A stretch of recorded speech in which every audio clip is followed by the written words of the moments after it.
یہاں تک کہ اس کے ہاتھوں میں موجود چوڑیاں ٹوٹ کر گرنے لگی اور خون بہنے لگا۔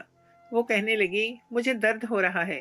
میں نے اسے کہا، محسوس ہو رہا ہے کہ درد کیا چیز ہوتی ہے۔ میں بھی جب تمہیں کسی اور کے ساتھ دیکھتا ہوں تو یہی محسوس کرتا ہوں۔ تمہیں کیوں سمجھ نہیں آ رہا؟ میں روتے ہوئے اپنے آنسو صاف کرنے لگا اور وہاں سے جانے لگا۔ وہ ابھی تک دیوار کے ساتھ لگی رونے میں مصروف تھی۔ جب میں نے اسے روتے ہوئے دیکھا تو میرا دل پگھلنے لگا۔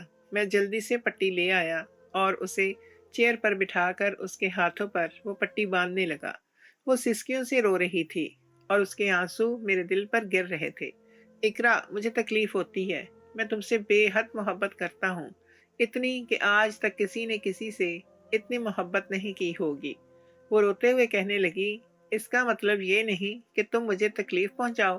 میں اپنے والدین کا کہا نہیں ٹالوں گی۔ تم اگر ان کو منا کر یہ شادی رکوا سکتے ہو تو رکوا لو۔ پٹی کرتے ہوئے میرے ہاتھ رک گئے۔ میں آنکھوں میں آنسو لیے مسکرانے لگا۔ شکریہ۔ اب دیکھنا میں کیسے امی ابو کو مناتا ہوں۔ دیکھنا وہ مان جائیں گے۔ ابو مجھ سے بہت محبت کرتے ہیں۔ وہ مجھے تکلیف میں دیکھ نہیں سکتے۔ میں یہ کہتے ہوئے اس کے ہاتھوں پر بوسہ دینے لگا اور وہاں سے جانے لگا۔ جب اس نے مجھے روکا اور کہا، جو بھی کرنا ہے کرو، لیکن میری عزت پر آنچ آنے مت دینا۔ اگر میری عزت پر ذرا سی آنچ آئی یا کسی نے بھی میرے کردار پر بات کی تو میں زہر کھا لوں گی۔ یہ کہتے ہوئے بھاگتے ہوئے وہ میرے سامنے سے گزر کر چلی گئی تھی۔ میں اسے روکتا ہی رہ گیا۔ اب میں نے اپنے ذہن میں ایسا شیطانی منصوبہ بنا لیا تھا کہ جس سے اقرا تک میں پہنچ پاتا۔ اقرا میری سوتیلی بہن تھی۔ میں اس سے بے حد محبت کرتا تھا۔ یہ کوئی عام بات نہیں تھی، بلکہ میں اس سے پچھلے 15 سالوں سے محبت کرتا چلا آ رہا تھا۔ وہ کسی اور کے نکاح میں چلی جاتی اور میں اسے ایسے ہی دیکھتا رہتا۔ ایسا ناممکن تھا۔ کوئی اس کے ساتھ سہاگ رات منائے، یہ میں ہرگز برداشت نہیں کر سکتا تھا۔ میں تو اس کا کسی کو دیکھنا بھی برداشت نہیں کر سکتا تھا، تو اتنی بڑی بات کیسے برداشت کرتا؟ اسی لیے میں نے منصوبہ بنا لیا کہ میں ہر حال میں اس کو حاصل کر کے ہی رہوں گا، چاہے اس کے لیے مجھے اپنی جان ہی قربان کیوں نہ کرنی پڑے۔ 5 سال کا تھا جب میری ماں انتقال کر گئی۔ میری ماں کی قبر کی مٹی بھی ابھی نہیں سوکھی تھی جب میرے بابا دوسری بیوی بیاہ کر لے آئے۔ تب میں بہت چھوٹا تھا اور مجھے اچھے سے یاد ہے، جس دن دوسری ماں بیاہ کر گھر آئی اسی دن مجھے سخت بخار تھا۔ بابا مجھے ایک بار بھی پوچھنے نہیں آئے، ورنہ امی کے ہوتے ہوئے تو وہ بے چین ہو جایا کرتے تھے۔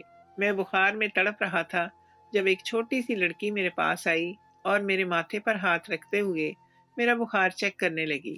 میں حیرت سے اسے دیکھنے لگا کیونکہ آج تک میں نے اس لڑکی کو اپنے گھر میں دیکھا نہیں تھا۔ میں نے اسے غصے میں خود سے دور دھکا دیا اور کھڑے ہوتے ہوئے اس سے پوچھا، کون ہو تم اور میرے گھر میں کیا کر رہی ہو؟ میرے کمرے میں کیوں آئی ہو؟ کہنے لگی، آپ میرے بھیا ہیں۔ میں نے اسے غصے سے کہا، نہیں، میری کوئی بھی بہن نہیں ہے۔ کہنے لگی، آپ کو معلوم نہیں ہوگا، آپ کے بابا نے میری امی سے شادی کر لی ہے۔ اب آپ کے بابا بھی میرے بابا ہیں اور اس طرح آپ میرے بھائی ہوتے ہیں۔ وہ لڑکی اپنے چہرے پر ایک معصوم سی مسکراہٹ سجائے کھڑی تھی۔ ایک بار میں تو مجھے اس پر بہت پیار آیا، لیکن دوسرے ہی پل مجھ پر غصہ غالب آ گیا اور میں نے اس کا ہاتھ جھٹکتے ہوئے اس کو کہا کہ میں کبھی بھی تمہاری امی کو امی نہیں بلاؤں گا۔ وہ کبھی بھی میری امی کی جگہ نہیں لے سکتی اور تم بھی ان کی طرح بری ہو۔ چلی جاؤ یہاں سے۔ یہ کہتے ہوئے میں روتے ہوئے کونے میں زمین پر بیٹھ گیا اور آنکھوں پر ہاتھ رکھ لیا۔ وہ بھی ایک نمبر کی ڈھیر تھی، مجھ سے دور ہونے کی بجائے میرے پاس آ کر بیٹھ گئی اور کہنے لگی، بھیا رو مت، میں ہوں نا آپ کے ساتھ۔ میں نے اس سے کہا، میں نے ایک بار کہا ہے نا کہ میں تمہارا بھائی نہیں ہوں، تو پھر بار بار کیوں آ جاتی ہو؟ چلی جاؤ یہاں سے۔ وہ وہاں سے چلی گئی اور جب لوٹی تو ابو اور نئی امی کے ساتھ آئی اور انہیں کہا کہ دیکھیں بھیا یہاں بیٹھے رو رہے ہیں۔ اس وقت میرے ہاتھ میں امی کی قمیض تھی اور میں اسے گلے لگائے رونے میں مصروف تھا۔ تبھی بابا نم آنکھوں سے میرے قریب آئے اور کہنے لگے رو مت بیٹا، تمہارے بابا ابھی زندہ ہیں اور وہ تمہیں کبھی بھی اکیلا نہیں چھوڑیں گے۔ یہ نہیں تمہاری امی ہیں، یہ تمہارا بالکل ویسے ہی خیال رکھیں گی جیسے تمہاری اپنی امی تمہارا خیال رکھا کرتی تھی۔ مجھے بہت پیار سے سمجھانے لگے۔ مجھے زمین سے اٹھایا اور بیڈ پر بٹھایا۔ میں کہنے لگا، یہ جتنا بھی میری امی بننے کی کوشش کریں، یہ میری امی کی جگہ نہیں لے سکتی۔ میں ان سے بدتمیزی کرنے لگا۔ میرے گال آنسو بھگو رہے تھے۔ اب بھی مجھے بھول جائیں گے۔ جیسے آپ رات میں ساتھ نہیں سوئے اور مجھے بخار ہوتے ہوئے بھی آپ میرا حال چال پوچھنے نہیں آئے۔ آپ بہت برے بن گئے ہیں۔ انہوں نے مجھے زور سے گلے لگایا۔ نہیں امی سوپ بنا کر لے آئیں اور وہ چھوٹی لڑکی بھی ان کے ساتھ ہی تھی۔ وہ ابھی تک چہرے پر مسکراہٹ سجائے مجھے ہی دیکھ رہی تھی۔ مجھے اس پر بہت غصہ آ رہا تھا۔ میں بچپن سے ہی غصے کا بہت تیز مشہور تھا۔ میری امی اکثر مجھے سمجھایا کرتی تھی، لیکن غصہ تو مجھے وراثت میں ملا تھا۔ یوں ہی دن گزرنے لگے۔ اب میرا مقصد صرف ایک تھا کہ کسی طرح نئی امی کو پریشان کیا جائے۔ میں ہر وہ کام کرنے لگا جس سے وہ پریشان ہوں یا جس کی وجہ سے ابو ان کو ڈانٹیں۔ لیکن ان دنوں اقرا اور میری آپس میں بہت بن گئی تھی۔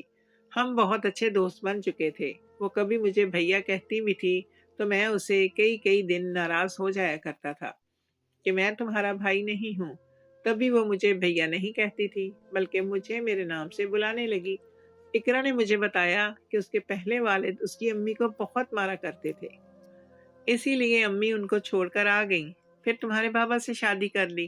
تبھی مجھے ان سے ہمدردی محسوس ہوئی، لیکن جب بھی میں اپنی امی کی تصویروں کی جگہ بابا کے ساتھ ان کی تصویریں دیکھتا تھا تو میرا غصہ آسمان کی بلندیوں کو چھونے لگتا تھا، اور پھر میں ہر کسی کے ساتھ ہی برا رویہ اپناتا تھا، یہاں تک کہ اپنے بابا سے بھی۔ اب میرے رویے کی وجہ سے بابا خود کو مجرم سمجھنے لگے تھے اور اکثر مجھ سے معافی بھی مانگ لیا کرتے تھے۔ وہ اپنے اصولوں کے پکے تھے اور چاہتے تھے میں بھی انہی کی طرح سے بن جاؤں، لیکن نہ جانے کیوں نئی امی کو دیکھ کر مجھے خود پر کنٹرول نہیں رہتا تھا اور میں برتن اٹھا اٹھا کے غصے میں مارنے لگتا تھا۔ اور جب بابا یا سوتیلی امی مجھے ڈانٹنے لگتے تب اقرا مجھے بچا لیا کرتی تھی۔ نئی امی ایک اسکول میں پڑھایا کرتی تھی۔ انہوں نے اقرا اور میرا ایڈمیشن بھی وہیں کروا دیا۔ میرا کام صرف اتنا رہ گیا تھا کہ میں ہر وقت انہیں پریشان کروں۔ اس سے مجھے دلی سکون ملتا تھا۔ میری وجہ سے اکثر بس چھوٹ جاتی تھی کیونکہ میں جان بوجھ کر دیر سے اسکول کے لیے تیار ہوا کرتا تھا۔ اگر وہ ٹفن تیار کر کے جاتی تھی تو میں ٹفن کا کھانا نکال کر کچن میں رکھ دیا کرتا تھا۔ جب وہ اسکول جا کر دیکھتی تھی تو ڈبہ خالی ہوتا تھا۔ وہ جتنا مجھ سے ہمدردی کرتی میں اتنا ان سے بدتمیزی کرنے لگتا۔ ایک بار تو حد ہی ہو گئی۔ جب میں پیپر دے کے آیا سب مجھے پوچھ رہے تھے کہ کیسا ہوا ہے پیپر۔ میں نے کہا میرا پیپر تو ایک دم فرسٹ کلاس ہوا ہے، کیونکہ میری امی ٹیچر ہیں اور انہوں نے ہی مجھے سارا پیپر بتایا تھا۔ دھیرے دھیرے یہ بات پرنسپل تک جا پہنچی تھی۔ انہوں نے امی کو طلب کر لیا اور اس کے بعد انہوں نے امی کو جاب سے نکال دیا۔ گھر آ کر انہوں نے جب ابو کو بتایا تو زندگی میں پہلی بار ابو نے مجھے بہت مارا۔ میں تب 13 سال کا تھا، ایک جذباتی سا بچہ۔ ان کے ایسے رویے پر میں اپنی غلطی کو نظر انداز کیے خودکشی کرنے کے بارے میں سوچنے لگا۔ تبھی میں نے اپنی کلائی کاٹ لی۔ بر وقت اقرا نے دیکھ لیا اور مجھے بچا لیا۔ تب بھی بابا مجھے پوچھنے نہیں آئے تھے اور میں ساری رات روتا رہا کیونکہ وہ مجھ سے سخت ناراض تھے۔ اس وقت بھی اقرا میری خدمت کرتی رہی، یہاں تک کہ میرے جینے کی وجہ وہی رہی۔ وہ ہر مشکل میں میرا ساتھ دیتی تھی اور مجھے یقین دلاتی تھی کہ اور کوئی میرا ساتھ دے نہ دے وہ میرے ساتھ ہمیشہ کھڑی رہے گی۔ میں خود کو اکیلا محسوس کرتا تھا تو وہ میرے کمرے میں آ جاتی اور ہم بہت سی باتیں کرتے تھے، چاہے حالات جیسے بھی ہوں کیوں نہ ہو جائیں، کیونکہ اب ہم دھیرے دھیرے بڑے ہو رہے تھے تو اب ہمارے درمیان یہ فرق ختم ہوتا جا رہا تھا۔ میں اسے دوسری نظر سے دیکھنے لگا تھا۔ ابو نے بھی یہ بات محسوس کر لی۔ ایک دن انہوں نے مجھے اپنے کمرے میں بلایا اور کہا اب تم دونوں بڑے ہو گئے ہو، اس طرح بلا جھجک ایک دوسرے کے کمروں میں مت جایا کرو اور دوبارہ میں تمہیں رات کے وقت اس کے کمرے میں نہ دیکھوں۔ مجھے بہت غصہ آیا تھا۔ میرے ہاتھ میں چائے کا کپ جو تھا وہ میں نے دیوار پہ دے مارا اور وہاں سے چلا گیا۔ اب وہ پیچھے مجھے بلاتے رہے اور اقرا تو گیٹ تک میرے پاس آئی تھی کہ رک جاؤ، بابا کی بات تو سن لو، لیکن میں سب کی انسنی کرتے ہوئے وہاں سے اپنے دوست ذیشان کے گھر چلا گیا تھا۔ اقرا کے بعد وہ میرا واحد دوست تھا جس کی وجہ سے میں ابھی تک زندہ تھا، ورنہ جتنا میں حساس تھا اب تک تو میں اپنی جان سے ہاتھ دھو بیٹھا ہوتا۔ غصہ ہر وقت میری ناک پر موجود رہتا۔ اسکول میں بھی ایسا ہی ہوتا تھا کہ میں اپنے سے سینئر بچوں سے لڑ کر آیا کرتا تھا اور اس میں بھی مجھے ذیشان بچایا کرتا تھا۔ ایک دن میں اسکول گیا تو میں نے وہاں لڑکوں کو اقرا کے بارے میں بات کرتے ہوئے پایا۔ ان میں سے ایک لڑکا جس کے والد ACP تھے، وہ کہنے لگے مجھے اقرا بہت پسند ہے اور اگر بڑے ہو کر مجھے موقع ملا تو میں اسی سے شادی کروں گا۔ اور یہ سن کر غصے سے میری رگیں تن گئی تھیں۔ میں غصے سے پاگل ہوتے ہوئے اس لڑکے کو مارنے لگا۔ میں نے اس کو اتنا مارا کہ وہ بے ہوش ہو گیا۔ تبھی مجبوراً پرنسپل کو پولیس کو بلانا پڑا۔ اس لڑکے کے والد پولیس میں تھے۔ انہوں نے مجھے فوراً سلاخوں کے پیچھے قید کر دیا۔ اب جب میرے والد کو کال گئی تو انہیں یقین نہیں آیا۔ پولیس اسٹیشن آ کر انہوں نے مجھے بہت ڈانٹا۔ کہنے لگے 100 برائیاں تھیں تم میں، اب تم غنڈہ گردی بھی کرنے لگے ہو۔ کہیں بھی تم نے ہمیں منہ دکھانے کے قابل نہیں چھوڑا۔ وہ جب تک پولیس اسٹیشن میں رہے تب تک مجھے گالیاں دیتے رہے۔ جوان خون تھا، سب کے سامنے اپنی سبکی برداشت نہیں کر پا رہا تھا۔ مجھے غصہ آ گیا اور میں نے اپنے والد پر چلاتے ہوئے چپ رہنے کو کہا، لیکن وہ پھر بھی چپ نہیں ہوئے بلکہ الٹا مجھے تھپڑ مار دیا۔ میں حیرت سے گنگ انہیں دیکھنے لگا۔ مجھے یقین ہی نہیں آ رہا تھا آج 4 سال بعد انہوں نے مجھ پر ہاتھ اٹھایا تھا، اور وہ بھی سب کے سامنے۔ میں برداشت نہیں کر پا رہا تھا۔ مجھے اپنے باپ سے سخت نفرت محسوس ہوئی۔ انہوں نے یہ معلوم کرنے کی کوشش بھی نہیں کی کہ میں نے اس لڑکے کو کیوں مارا تھا۔ وہ تو بس آتے ساتھ ہی شروع ہو گئے تھے۔ اپنے باپ سے بھی اب میں نے دوری بنا لی تھی۔ جس نے اقرا کو چھیڑا تھا اس کا نام عمر تھا اور وہ میری سوتیلی ماں کا رشتہ دار تھا۔ جب میری سوتیلی ماں نے عمر کے حق میں بولا اور گھر آتے ساتھ ہی مجھے ابو سے اور زیادہ ڈانٹ پڑوائی تو میرے دل میں ان کے لیے اور بھی زیادہ نفرت بھر گئی۔ پہلے ابو مجھ سے کتنی محبت کیا کرتے تھے، لیکن نئی امی کے آنے کی وجہ سے وہ مجھ سے کھچے کھچے رہنے لگے تھے۔ مجھے لگا کہ وہ انہیں میرے خلاف بھڑکاتی ہیں، لیکن وہ تو مجھے راہ راست پر لانے کے لیے ایسا کرتی تھی۔ پہلے ہی اپنی ماں کی جگہ لینے پر میں ان سے شدید نفرت کرتا تھا اور ان سے اس چیز کا بدلہ لینا چاہتا تھا۔ جب پہلی بار میں نے انہیں دیکھا تھا تو سوچا تھا کہ اقرا کے ذریعے ان سے بدلہ لوں گا۔ میں اقرا کو ان کے خلاف کر دوں گا جیسے وہ میرے والد کو میرے خلاف کر دیتی ہیں۔ ابھی میں نے بے حد محبت کرتا تھا، اسی لیے اسے دکھ نہیں دینا چاہتا تھا یا اس کو مشکل میں نہیں پھنسانا چاہتا تھا۔ وہ تو اتنی معصوم تھی کہ میں اس پر کوئی الزام بھی نہیں لگا سکتا تھا۔ ایک دن میں بہت اداس تھا تو یہ تو میرا معمول تھا کہ میری اداسی یا تو ذیشان ختم کر سکتا تھا یا اقرا، کیونکہ جب میں پریشان ہوتا تو انہی دونوں کے پاس جایا کرتا تھا۔ اس کے علاوہ اگر اس دوران کوئی بھی میرے پاس آتا تو اس کی شامت آ جاتی۔ اب جب مجھے پتا چلا کہ عمر اور اقرا کا نکاح طے ہو گیا ہے تو میں غصے سے پاگل ہو رہا تھا۔ ذیشان مجھے سمجھا رہا تھا، سنبھال رہا تھا۔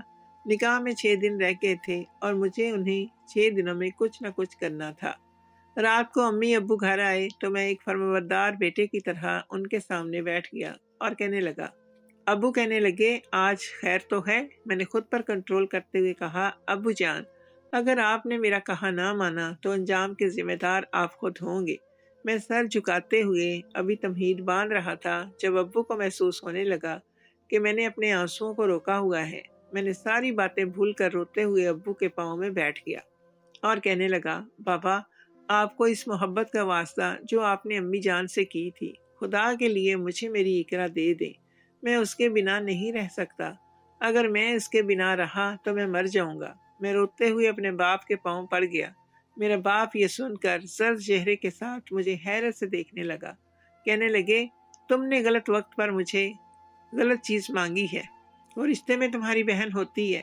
اس سے پہلے کہ میرا غصہ بڑھے تم میری نظروں سے اوجھل ہو جاؤ، یہ نہ ہو کہ میں تمہارا قتل ہی کر دوں۔ میں حیرت سے اپنے باپ کو دیکھنے لگا۔ میں نے ان کی ٹانگ جو پکڑی ہوئی تھی انہوں نے اسی سے مجھے دھکا مارا۔ میں دور جا کر گرا۔ میں نے اپنا تھوڑا سا سامان پیک کیا اور ذیشان کے گھر چلا گیا۔ رات کو جب سب سو گئے مجھے معلوم تھا کہ امی ابو دونوں نیند کی دوائی کھا کر سوتے ہیں۔